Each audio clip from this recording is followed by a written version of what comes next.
Hello, this is Charting Man Dan of TheChartGuys, where we teach the little guy and girl how to utilize charts to manage their own trades and investments. What do I mean by the little guy and girl? Well, we just had 2 directives signed halting the implementation of a rule that requires financial advisors to act in the best interests of their client. Let that sink in a little bit.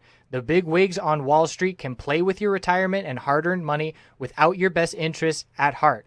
We currently have hundreds of members taking charge of their financial future, and we would love for you to come check out a free week with no credit card required to see if our services would be beneficial on your path to financial independence as well. What we offer, we have a separate course of over 5 hours in length on when to enter and exit positions.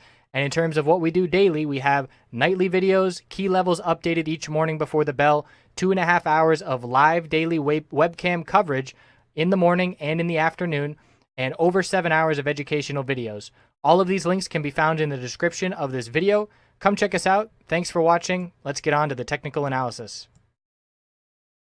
Checking in on YELP GWPH PCLN NVDA and TSLA. So YELP got that continuation to the downside with the close near the low of the day. It is a bullish reversal spinning top candlestick above the must-hold level of 34.62. The bulls bounced off the low of the day today, 35.14, and they need to see a green day tomorrow to confirm this candlestick, but far more often than not, the bulls will reject from the lower Bollinger Band daily resistance on the first attempt. And we actually did reject from that the high on the gap down day Friday, and that resistance level is going to be in play tomorrow in the mid $36 range, so the bulls have to close above that level to give some convincing conviction for the oversold bounce to play out. So the bulls establishing a reversal candle, it must be confirmed on the daily time frame, and you can see we are still holding this higher low pattern, which is why 34.62 is so important to maintain those higher lows. GWPH, nice continuation for the bulls. Bull break, but they are still struggling at the upper Bollinger Band resistance the past 2 days. So we got a higher high by breaking 130.83. We now topped out at 131.33. Nice higher low pattern the past few days, continuing strong. And we are looking for continuation. A break of 126.75 would be a red flag for the short-term bulls. But as of right now, seeing some nice continuation, and the bulls are in control. The weekly time frame off to a good start, but this is a little bit concerning. That weekly upper Bollinger Band of 131.99 is a tough resistance level. I would not be surprised to see the bulls unable to get above that level unless we see some big-time volume. So this could mean we're in for some sideways consolidation, maybe a pullback back down into the mid-120s. Otherwise, we're going to have to see some high volume and a breakout and a strong move in the biotech sector, in my opinion, to get over this weekly upper Bollinger Band resistance and be looking back at 134.63 as the next resistance. PCLN, bearish reversal candlestick with a new all-time high, bouncing off the upper Bollinger Band, still maintaining that support. But if we lose that support tomorrow, we will be looking for a bit more significant pullback. So support is 1640, and then looking down at really 1605. There's not a ton of support in between there. There's hourly moving average supports to be watching, but in terms of the daily chart, after 1640 comes 1605, so the bulls need those hourly supports to hold in order to not see significant pullback from the all-time high. Weekly upper Bollinger Band 1644 is also holding, so the daily and the weekly upper Bollinger Band, nice supports. Question is going to be, can the bulls hold it for the next 4 days and close the week above that level?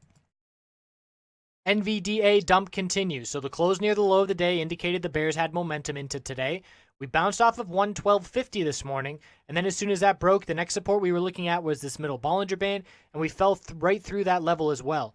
So the next support that we're looking at, and the bears still have full momentum as we're at the low of the day here in the close, I'm looking at 106.33 and 103.12.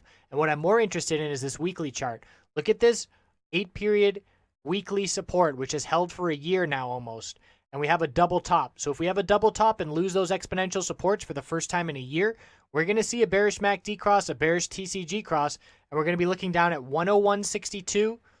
I take that back. It's actually 99.11, the low of consolidation, and then the middle Bollinger Band on the weekly. So this could be some significant pullback.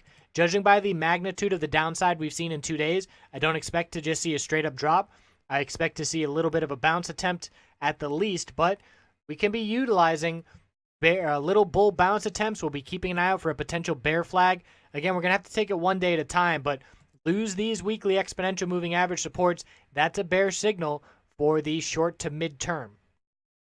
Tesla bulls, absolutely on fire. This was the strongest name today, up over 4%. Huge volume.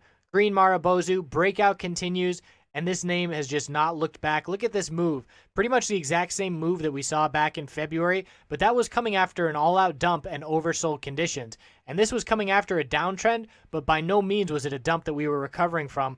This is a ton of strength, a ton of buying volume, and we have seen very little consolidation, but at this point, the bulls could care less about that as they are still seeing significant moves to the upside. So we're now looking back towards the all-time high. The resistance levels that I'm looking at are 286.65 and then up to that all-time high of 291.42. So just like that, 2 months ago, if you said Tesla an all-time high in the same sentence, you'd have been laughed at. But the bulls have done a huge job getting back to those levels and a complete turnaround of the trend favoring the bulls. So the weekly time frame shows all that strength. We are overbought with an RSI of 75, but there is no slowdown in these bulls breaking out above the daily upper Bollinger Band. There is a gap to watch down at 263.36, but we're not going to see much consolidation without some significant overall market consolidation, which is possible to keep an eye out for. But as of right now, close at the high of the day. We're looking for some continuation tomorrow for the Tesla bulls. That's that. Thanks for watching. We'll tune back in tomorrow.